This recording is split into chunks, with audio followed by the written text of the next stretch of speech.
आधिकारिक पुष्टि का अभी इंतजार करना होगा।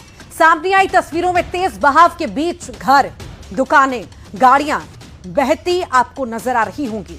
बताया जा रहा है कि रसुआ के टिमुरे इलाके में सुबह करीब 9 बजे अचानक से हालात बिगड़े और देखते ही देखते पानी ने पूरे इलाके को अपनी चपेट में ले लिया। टिमुरे मार्केट में भी कई दुकानों और गाड़ियों के बहने की खबर है। हालात ऐसे हैं कि लोगों के लिए घरों से बाहर निकलना मुश्किल है और घर के अंदर रहना भी सुरक्षित नहीं है। बाढ़ की वजह से हाइड्रो पावर परियोजनाओं को भी नुकसान पहुंचने की भी खबर है।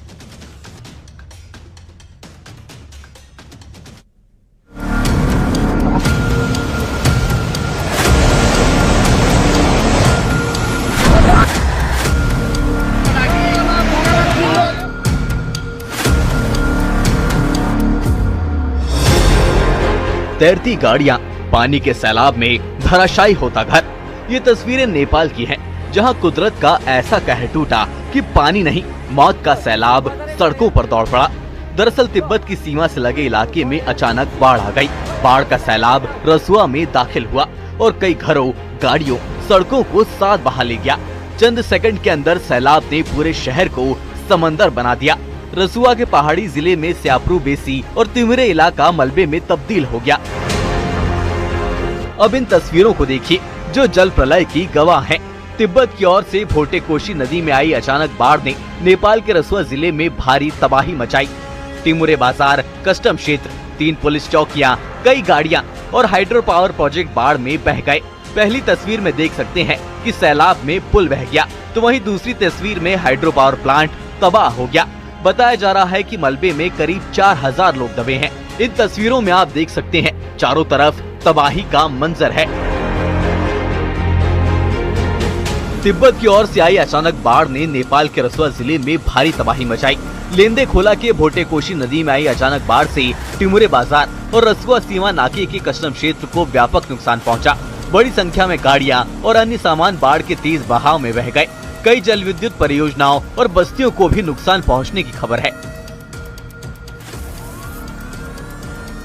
बताया जा रहा है कि टिमुरे सहित आसपास के 2 बाजार बाढ़ में बुरी तरह प्रभावित हुए हैं।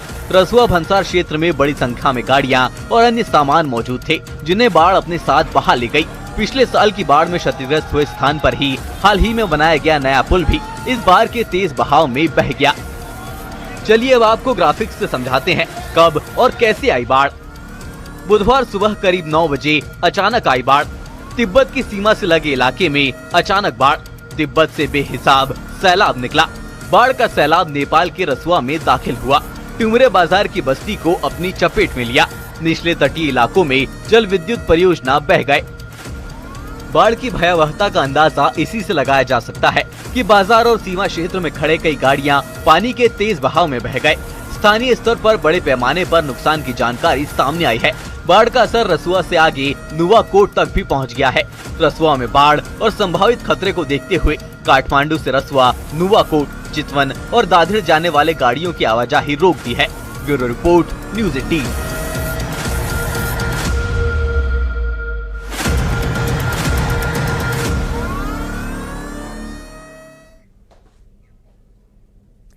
नेपाल में सैलाब ने सिर्फ घर, सड़क और पुल नहीं बहाए, बल्कि भारत के सामने भी एक बड़ा खतरा खड़ा कर दिया है।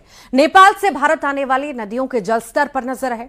बिहार और उत्तर प्रदेश के सीमावर्ती इलाकों में प्रशासन अलर्ट है, लेकिन इस पूरी आपदा के बीच चीन से जुड़े सवाल अभी भी कायम है। तिब्बत से आया पानी नेपाल में इतनी बड़ी तबाही कैसे ले आया? क्या इसकी जानकारी पहले से थी? और अगर थी तो नेपाल को कब, क्यों नहीं दी गई?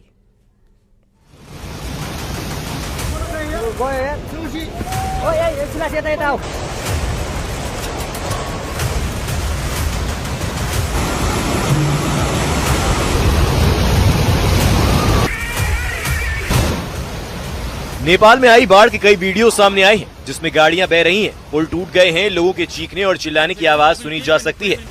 कई घर मलबे में तब्दील हो गए हैं। नेपाल में एक और पुल बहने का वीडियो सामने आया है।